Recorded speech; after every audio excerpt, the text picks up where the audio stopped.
ప్రియులకు సహోదరి సహోదరులారా, విశ్రాంతికి ముందు మనం ఫరో రాజు వాడినటువంటి కొరడ,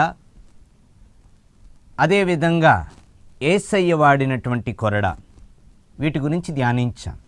ఫరో రాజు ఇశ్రాయేలు ప్రజలను హింసించడానికి ఉపయోగించాడు అనంటే తాను లాభపడటానికి ఉపయోగించాడు. కానీ యేసయ్య వాడిన కొరడ ఇక్కడ యేసయ్య లాభపడడానికి కాదు, దేవుని యొక్క ఔన్నత్యాన్ని, దేవుని యొక్క గొప్పతనాన్ని చాటి చెప్పటానికి, ఆ ప్రజలలో దైవత్వాన్ని పెంచటానికి మాత్రమే ఉపయోగించారు అని మనం ధ్యానించాం. ప్రియులకు సహోదరి సహోదరులారా, ఇక మూడో అంశంలోకి వెళ్తే ఎవరు ఈ కొరడాను ఉపయోగించారు అనంటే పిలాతు ఆ బంట్రోతులకు, సైనికులకు కొరడా దెబ్బలు కొట్టించడానికి వారికి అప్పగించెను అని వాక్యం సెలవిచ్చింది. సైనికులు యేసయ్యను రాతి స్తంభానికి కట్టి కొరడాతో వీపు మీద 39 దెబ్బలు కొట్టారని మనం తెలుసుకున్నాం. ప్రియులకు సహోదరి సహోదరులారా, చరిత్ర చెబుతుంది, చారిత్ర గ్రంథాలు చెబుతున్నాయి, ఆ కొరడా చివరన కొన్ని మేకుల్లాంటివి కూడా పెట్టి యేసయ్య వీపును మోదారు అని మనకు చారిత్ర గ్రంథాలు తెలుస్తూ ఉన్నాయి. ఇక్కడ సైనికులు లేకపోతే మత పెద్దలు ఆ విధంగా యేసయ్యను ఎందుకు మేకులు పెట్టి కొరడాలతో కొట్టారు అనంటే ఇక్కడ వారు ఏదో లాభపడటానికి కాదు, లేదు ఇతరులు లాభపడటానికి కాదు, అక్కడ వారు పైశాచిక ఆనందాన్ని పొందడానికి ఆయనను కొడుతూ పైశాచిక ఆనందం పొందుతూ ఉన్నారు. ప్రియులకు సహోదరి సహోదరులారా, యేసయ్యను అతి ఘోరంగా హింసించాలి అని, వాస్తవానికి యేసయ్యలో ఉన్నటువంటి ఊపిరంతా కూడా కొరడాలతో కొట్టినప్పటికే పోయింది, ఆయన కొన ఊపిరితో మాత్రమే ఉన్నారు. ఈ విధంగా అత్యంత ఘోరంగా హింసించారు, పైశాచిక ఆనందం పొందారు. ఇక్కడ మనం లోతుగా వాక్యాన్ని ధ్యానిస్తే ఫరో రాజు తాను లాభపడటానికి ఇతరులను హింసించాడు అని మొదటి సందేశంగా, రెండవ సందేశంగా యేసయ్య వాడినటువంటి కొరడ ప్రజలలో దైవత్వాన్ని పెంచడానికి, దేవాలయం యొక్క గొప్పతనాన్ని చాటి చెప్పడానికి ఉపయోగించారు అని. ఇక మూడో సందేశంగా సైనికులు కొరడాను ఉపయోగించారు యేసయ్యను హింసించడానికని తెలుసుకున్న, ఇక్కడ సైనికులు కానీ, ప్రధాన అర్చకులు కానీ, బంట్రోతులు కానీ వీళ్ళందరూ కూడా పైశాచిక ఆనందాన్ని పొందడానికి కొరడాను ఉపయోగించారు. ప్రియులకు సహోదరి సహోదరులారా, ఇప్పుడు మనం ధ్యానించాలి, మన జీవితంలో మనం ఎవరినైనా హింసిస్తూ ఉన్నామా? ఒకవేళ హింసిస్తూ ఉంటే అది నీవు లాభపడడానికి హింసిస్తున్నావా? లేదు, ఎదుటి వ్యక్తిలో మంచితనాన్ని పెంపొందించడానికి నీవు ఒక అరచేతి దెబ్బ కావచ్చు, బెత్తం పట్టడం కావచ్చు, ఏదైనా కావచ్చు. వాక్యంలో వింటాం, బెత్తం పట్టినటువంటి తండ్రి ఆ కుమారుణ్ణి భవిష్యత్తును పాడు చేస్తూ ఉన్నాడని. బెత్తం పట్టాలి ప్రియులకు సహోదరి సహోదరులారా, దండించాలి. కానీ దేనికి దండించాలి అనంటే ఆ బిడ్డ యొక్క భవిష్యత్తు గురించి ఆలోచిస్తూ ఆ బిడ్డను సరైనటువంటి రీతిలో, సరైనటువంటి విధానంలో పెట్టడానికి తప్ప ఏదో శారీరక హింసకు గురి చేసి పైశాచిక ఆనందాన్ని పొందడానికి కానీ, తన స్వలాభం కోసం కానీ, ఫరో రాజుల తాను లాభపడటానికి కానీ ఏనాడు కూడా ఏ తండ్రి కానీ, ఏ వ్యక్తి కానీ బెత్తం పట్టకూడదని ఈరోజు మనం గ్రహించాలి. యేసయ్య కొరడాను పట్టుకున్నారు అని అంటే అక్కడ వారిని ఏదో హింసించి తాను లాభపడడానికి కానీ, తాను పైశాచిక ఆనందాన్ని పొందడానికి మాత్రం కానీ ఆ కొరడాను ఉపయోగించటం లేదు.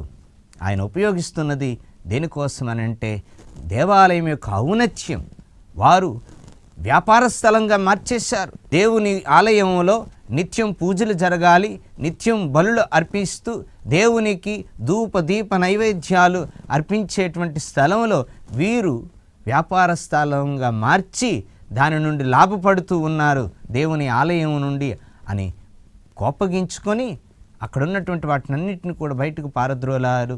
ప్రియులకు సహోదరి సహోదరులారా, అంటే యేసయ్య వాడుతున్నటువంటి కొరడ ఇతరుల్లో దైవత్వాన్ని పెంచి దేవుని మనుషులుగా, దేవుని బిడ్డలుగా మార్చడానికి మాత్రమే ఉపయోగించారు. కానీ మూడవ సందేశంలో విన్నాం, సైనికులు కొరడాను ఉపయోగించారనంటే అక్కడ యేసయ్య లాభపడడానికి కానీ వారు లాభపడడానికి కానీ అక్కడ ఆ కొరడాను ఉపయోగించడం లేదు. ఎందుకు ఉపయోగిస్తున్నారంటే అది ఓ పైశాచిక ఆనందం, పైశాచిక సంతోషం, ఎదుటివాన్ని బాధ పెడుతున్నాం, ఎదుటివాన్ని హింసిస్తూ ఉన్నామనే ఆనందం పొందటానికే తప్ప ఏ విధమైనటువంటి లాభం లేదు. ప్రియులకు సహోదరి సహోదరులారా, మనం సైనికుల్లా ఇతరులను హింసిస్తూ పైశాచిక ఆనందం పొందడానికి ఎవరినైనా హింసిస్తూ ఉన్నామా అన్నది ధ్యానించుకోవాలి. ఈరోజు కొరడా గురించి ధ్యానిస్తూ ఉన్నా. యేసయ్య వీపు మీద పడినటువంటి కొరడా మనకు నేర్పించేది ఏంటంటే, ఫరో రాజు ఇదిగో తాను లాభపడ్డానికి నన్ను ఉపయోగించుకున్నాడు. యేసయ్య మనుషులను దేవుని బిడ్డలుగా చేయటానికి మాత్రమే నన్ను ఉపయోగించాడు. సైనికులు యేసయ్యను బాధించి పైశాచిక ఆనందాన్ని పొందడానికి నన్ను ఉపయోగించారు అని మనకు కొరడా సందేశం ఇస్తూ ఉంది. ఈరోజు ఎవరి చేతిలో కొరడాలా నీవు మారడానికి సిద్ధంగా ఉన్నా? ఫరో రాజు చేతిలో కొరడాలా ఉండబోతున్నావా? ఉండడానికి ఇష్టపడుతున్నావా? లేదు, సైనికుల చేతిలో ఉన్నటువంటి కొరడాలా మారడానికి నువ్వు సిద్ధపడుతున్నావా? లేదా యేసయ్య చేతిలో ఉపయోగించబడిన కొరడాల ఇతరులను దైవిక మార్గంలో పెట్టడానికి, దైవికంగా ఎదగడానికి, మంచి బిడ్డగా జీవించడానికి ఉపయోగించబడే కొరడాలా ఉండడానికి సిద్ధపడుతూ ఉన్నావా? ఆత్మపరిశీలన చేసుకోవాలి. ప్రియులకు సహోదరి సహోదరులారా, ఈరోజు క్రీస్తుని అనుసరిస్తున్నటువంటి మనం ఆయన చేతిలో ఉన్నటువంటి కొరడాలా మనం మారాలి. ఆయన ఉపయోగించినటువంటి కొరడాలా ఉండాలి. ఇతరులను దైవికంగా ఎదగడానికి ప్రోత్సాహకరంగా మనం ఉండాలే తప్ప ఇతరులను బాధించి పైశాచిక ఆనందాన్ని పొందడానికి కానీ, ఇతరులను బాధించి లాభపడడానికి కానీ మనం ప్రయత్నం చేయకూడదు. ప్రియులకు సహోదరి సహోదరులారా, మరి అటువంటి అనుగ్రహం కోసం ఇప్పుడు ప్రార్థన చేసుకుందాం. యేసయ్య శ్రమలను ధ్యానిస్తున్నటువంటి, యేసయ్య శ్రమలను, మరణాన్ని, పునరుత్థానాన్ని ధ్యానిస్తూ 40 దినాలు ఆత్మీయంగా సిద్ధపడుతున్నటువంటి మనం ఈరోజు ఓ నిర్ణయం తీసుకుందాం. ఇదిగో దేవా, నీ చేతిలో కొరడాలా నేనుండాలి. నీ చేతిలో కొరడాలా ఉంటూ నేను మంచి కోసం ఉపయోగించబడాలే తప్ప నేను చెడు కోసం ఉపయోగించబడకూడదు అని ప్రభువుని వేడుకుంటూ, ఆయనను విన్నవించుకుంటూ ప్రార్థన చేసుకుందాం. ఈ ప్రార్థనలో నాతో ఏకీభవించండి. కృపాశక్తి సంపూర్ణుడైన తండ్రి, పవిత్రుడైన మా ప్రభు, మొట్టమొదటిగా ఆయన శ్రమలలో కొరడాను ఉపయోగించారు, రాతి స్తంభానికి కట్టి కొట్టారు. మా ప్రేమగల మా ప్రభువా, నీ దివ్య కుమారుని శ్రమలను ధ్యానిస్తున్నటువంటి ఈ సమయంలో మేము వాక్యంలో విన్నాం, ఫరో రాజు కొరడా ఉపయోగించాడు కానీ తాను లాభపడడానికి, సైనికులు ఉపయోగించారు కానీ వారు పైశాచిక ఆనందాన్ని పొందడానికి, కానీ యేసయ్య కొరడా ఉపయోగించిన అది అక్కడున్నటువంటి మనుషులలో దైవత్వాన్ని పెంచడానికి, దేవునిలో ఎదగటానికి మాత్రం ఉపయోగించారని వాక్యంలో విన్నా. మా ప్రభు, యేసయ్య చేతిలో కొరడాలా మమ్ము దీవించండి. యేసయ్య చేతిలో మేము కొరడాలా పనిచేయాలి. మమ్మల్ని మేము నిర్మించుకోవాలి. ఇతరులు నిర్మించుకోవటానికి ప్రత్యేకంగా కుటుంబాలను దీవించండి. ప్రతి తండ్రి, ప్రతి తల్లి కుమారుడు తప్పుతో నడుస్తున్నప్పుడు, పెడదారిలో నడుస్తున్నప్పుడు తండ్రి బెత్తం పట్టాలని వాక్యం ద్వారా మాకు సెలవిచ్చి ఉన్నావు. ప్రతి తండ్రి తన బిడ్డను సరైనటువంటి మార్గంలో పెట్టడానికి మాత్రమే బెత్తం పట్టాలి తప్ప మరి దేనికో కాకుండా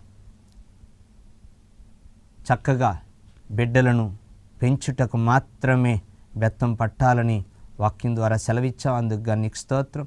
ఆ విధంగా దైవీకంగా తమ బిడ్డలను పెంచేటువంటి శక్తిని ఈరోజు ఉన్నటువంటి కథోలిక కుటుంబాలన్నిటికీ కూడా ప్రతి తండ్రికి ప్రతి తల్లికి దయచేయమని, అటువంటి ఆత్మీయ మనస్సునివ్వమని ఈ మనవులన్నీ మా నాథుడైన క్రీస్తు ద్వారా వేడుకొనుచున్నాము తండ్రి.